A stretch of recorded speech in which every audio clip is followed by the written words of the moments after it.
Integrity among workers.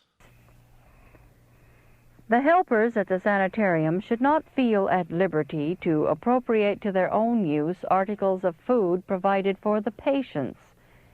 The temptation is especially strong to indulge in things allowed to newcomers, who must be induced gradually to correct pernicious habits. Some of the workers, like the children of Israel, allow perverted appetite and old habits of indulgence to clamor for victory. They long, as did ancient Israel, for the leeks and onions of Egypt.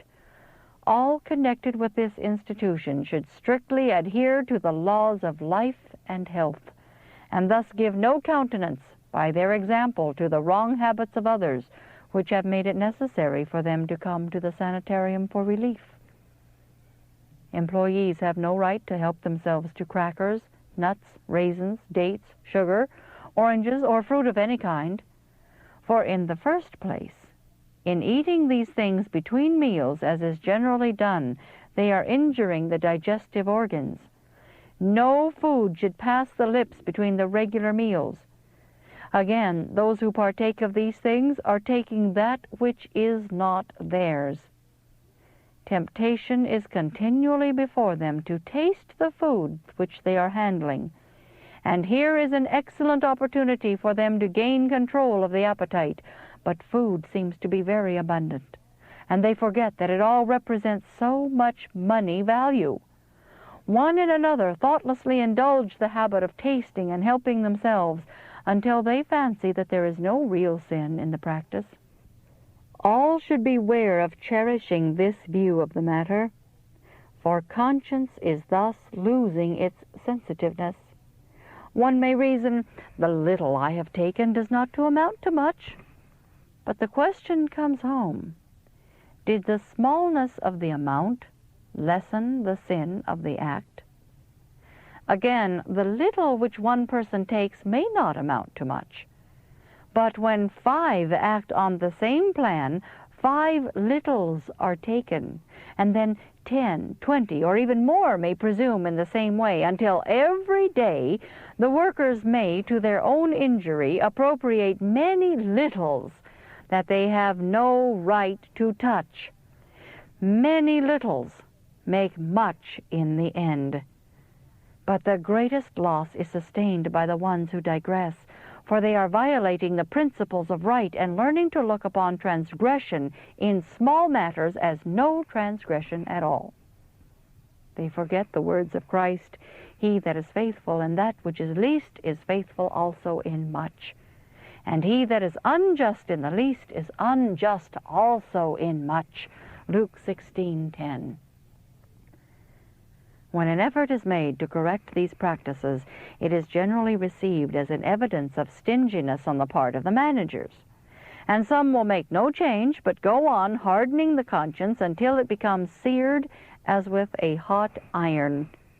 They rise up against any restriction and act and talk defiantly, as though their rights had been invaded. But God looks upon all these things as theft, and so the record is carried up to heaven. All fraud and deceit is forbidden in the Word of God.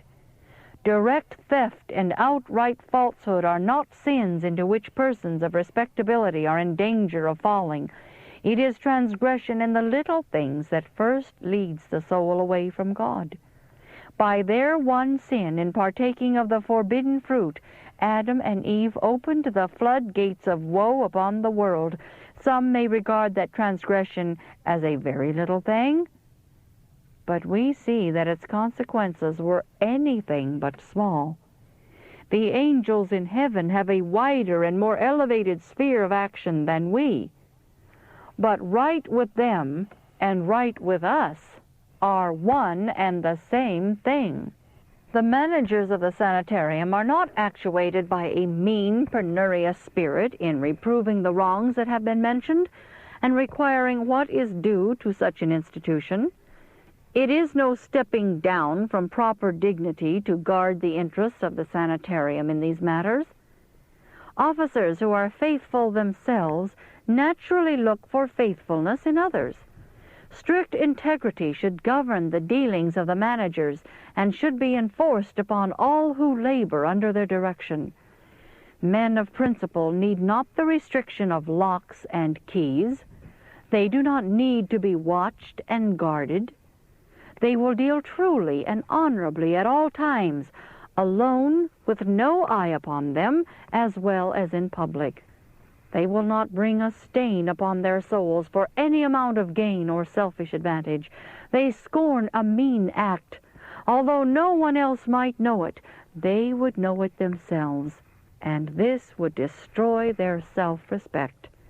Those who are not conscientious and faithful in little things would not be reformed, were there laws and restrictions and penalties upon the point.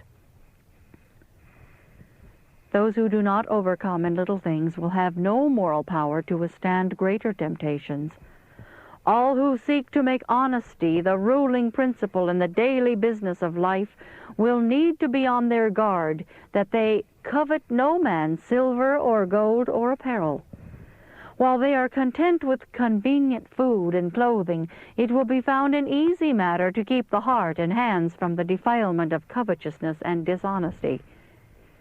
Those who are employed in our sanitarium have in many respects the best advantages for the formation of correct habits. None will be placed beyond the reach of temptation, for in every character there are weak points that are in danger when assailed. All should feel the necessity of keeping the moral nature braced by constant watchfulness. Like faithful sentinels, they should guard the citadel of the soul, never feeling that they may relax their vigilance for a moment.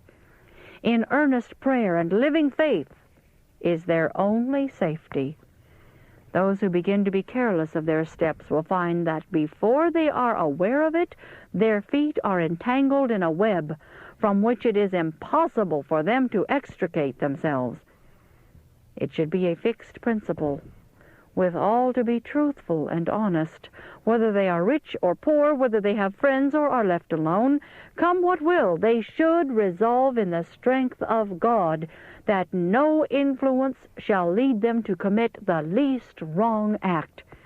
One and all should realize that upon them, individually, depends in a measure the prosperity of the sanitarium.